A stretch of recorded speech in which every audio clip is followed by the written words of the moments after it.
शिक्षा, सूचना र मनोरञ्जनको लागि फालेलुङ टिभी।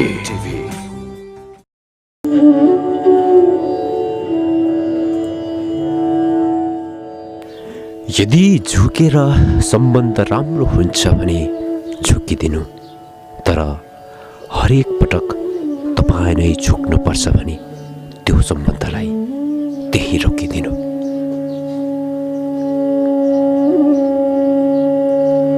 ठुलो मान्छे त्यो होइन जसले 4 जना नोकर राख्न सक्छ। ठुलो मान्छे त त्यो हो जसले 4 जना नोकरको काम आफू एक्लै गर्न सक्छ।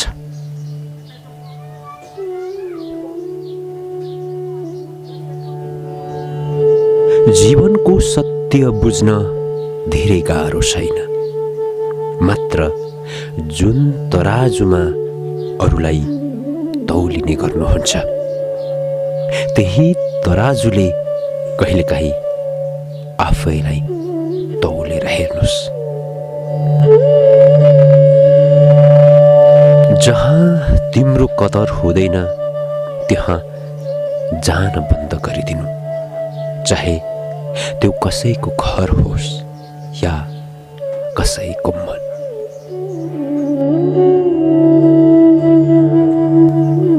जीवन पाउनु भाग्यमा निर्भर छ, मृत्यु आउनु समयमा निर्भर छ, तर मृत्युपछि पनि सबैले याद गर्नु त्यो तिम्रो कर्ममा निर्भर छ।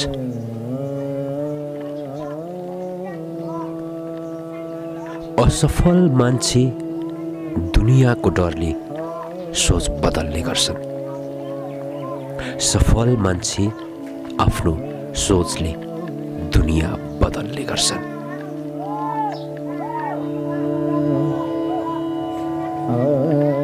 मान्छेले समयलाई सोधेछ, आखिर किन हरेक पटक म हार्ने गर्छु?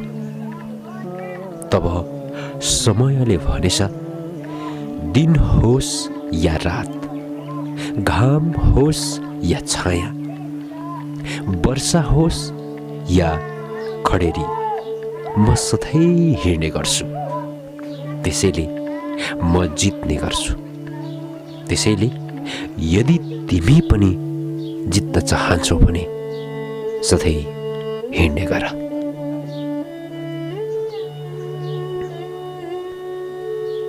व्यवहार यति सरल बनाउनु कि सबै तिमीसँग बस्न सकुन्, र कर्म यति ठुलो बनाउनु कि तिमी उठेपछि कोही बसी नरहुन्।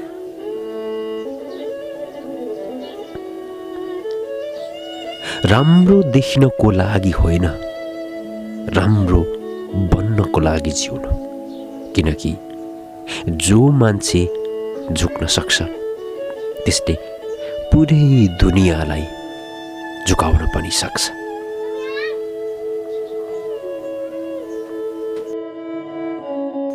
यो कोसिस गर्नु कि जिन्दगीको हरेक पल राम्रोसँग बितोस्, किनकि मान्छे त मेटिएर जान्छ तर याद सधैँ रहने गर्छ।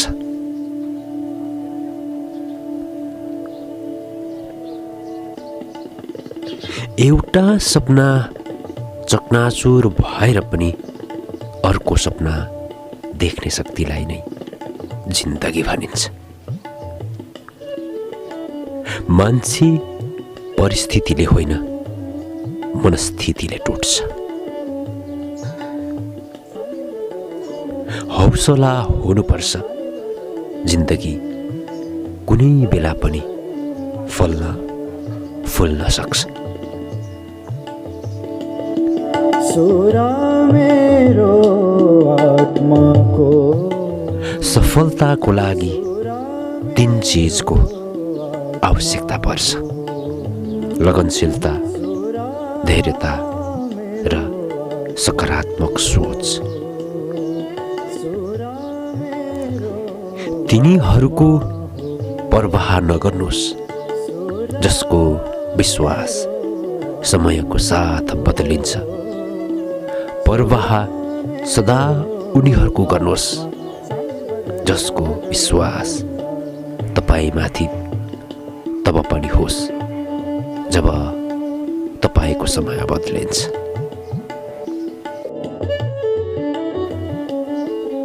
तिनीहरूको प्रवाह नगर्नुहोस् जसको विश्वास समयको साथ बदलिन्छ।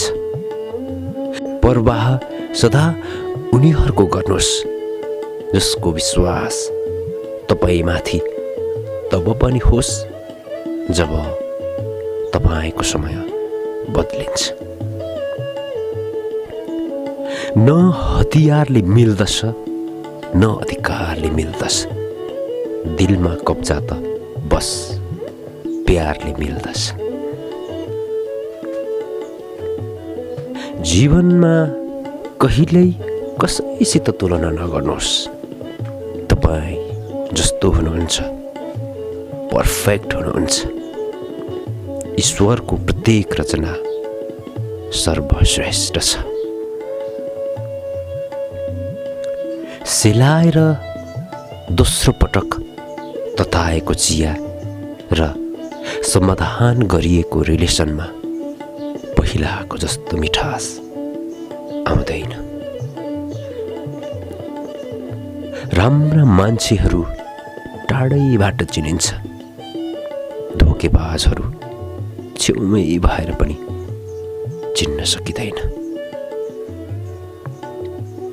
चुनौतीहरूले नै जिन्दगीलाई रोमाञ्चक बनाउँछ र यसैमा तपाईको जिन्दगीको महत्त्व निर्माण हुन्छ।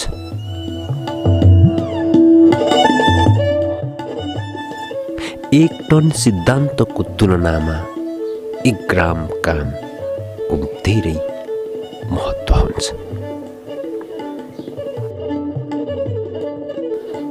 जुन दिन तिमीलाई पनि कसैले रुवाउनेछ त्यो दिन मेरो खुब याद आउनेछ। हिजोसम्म म कसैको लागि खास थिएँ, तर आज उसैको लागि श्राप भएको छु। उसले भुली होला सँगै बिताएको त्यो पल, तर अब मेरो बाँकी जिन्दगी त्यही यादमा जिउने भएको छु।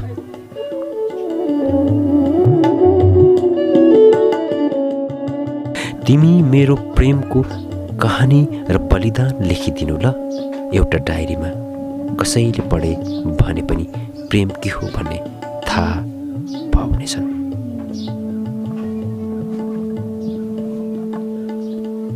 बडो अचम्मको थियो हाम्रो प्रेम, न मसँग हरेक कुराको प्रमाण थियो न तिमीसँग विश्वास। तिमी गयौ, तिम्रो याद गएन, आँसु बग्यो, पीर बगाइ लगेन। तिमी मात्रै हो त्यति माया अनि विश्वास गर्दा नि मबाट टाढा हुने। तिम्रा यादहरू त मैले जति व्यवस्था गर्दा पनि मलाई हरदम पछ्याइरहेछन्। तिमी झुटमा झुट बोल्दै गयौ, म बुद्धु भने त्यही झुटलाई सत्य सम्झी मक्ख पर्दै बसिरहे। र जब त्यो झुट साबित भयो नि, अनि सम्झिए कसैलाई झुट बोल्न अप्रिल फुल कुनै आवश्यकता नपर्ने रहेछ। हिजो तिम्रो साथ छँदा धेरै बाँच्न पाइयोस् भनेर भगवानसँग प्रार्थना गर्ने म आज त्यही भगवानसँग मलाई यस संसारबाट चाँडै लैजा भनेर गुनासो गरिरहेछु। निकै ठुलो भुल भएछ मबाट, माफ गरिदेऊ। थाहा थिएन मलाई कसैले हदभन्दा बढी प्रेम सहन सक्दैनन् भनेर। तिमीले मलाई सम्झिनु जरुरी ठानिनौ र मैले तिमीलाई कहिल्यै बिर्सन चाहिन। यही त फरक छ तिमी र ममा। तिमी सम्बन्ध तोड्न चाहन्छौ, तर जोडेको सम्बन्ध तोड्ने मेरो बानी छैन। कति फरक पर्छ त्यो एक पागल शब्द जो अरूले भने रिस उठ्छ, उनीले भने प्यार आउँछ। थाहा छ, तिमी प्रेममा छौ, त्यसैले तिमी राति सुत्न चाहदैनौ, किनभने तिम्रो वास्तविकता सपनाभन्दा प्यारो छ। गुड बाई भन्ने तिनीहरूका लागि मात्र हो जसले आँखाद्वारा प्रेम गर्दछन्। तिनीहरू जो हृदय र आत्माद्वारा एक आपसमा प्रेम गर्दछन्, उनीहरूका लागि बिछोड भन्ने नै हुँदैन। प्रेम गर्छु भनेर पन्छीलाई पिञ्जडामा राखेर कहाँ हुन्छ प्रेम? यदि साँचो प्रेम गर्छौ भने पखेटा फिजाएर उड्न देऊ। मलाई माया गर या घृणा गर, दुवै मेरो पक्षमा छन्। यदि तिमी मलाई माया गर्छौ भने म सधैँ तिम्रो हृदयमा हुनेछु, र घृणा गर्छौ भने तिम्रो मस्तिष्कमा।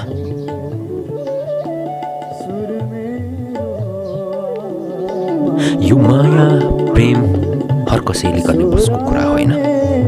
अरूको सपना चाहनाले पुरा गर्नु, आफ्नो सपना चाहनालाई दबाएर राख्न सक्नुपर्छ। शर्मिन्दा छु ती फुलसँग जो मेरो हातमै सुकेर गयो तिम्रो प्रतीक्षामा।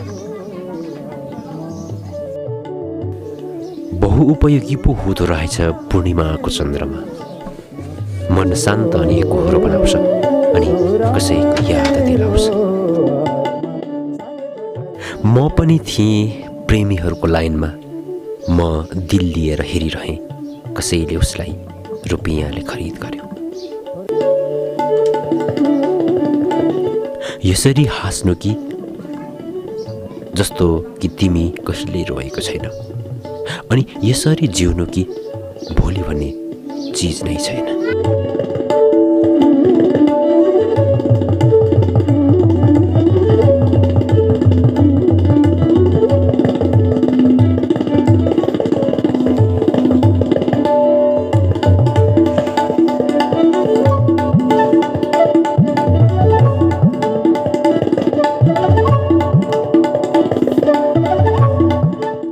नयाँ सामग्रीको लागि कृपया हाम्रो च्यानललाई सब्स्क्राइब गरिदिनुहोला र त्यसपछि आउने बेल बटनलाई क्लिक गरिदिनुहोला।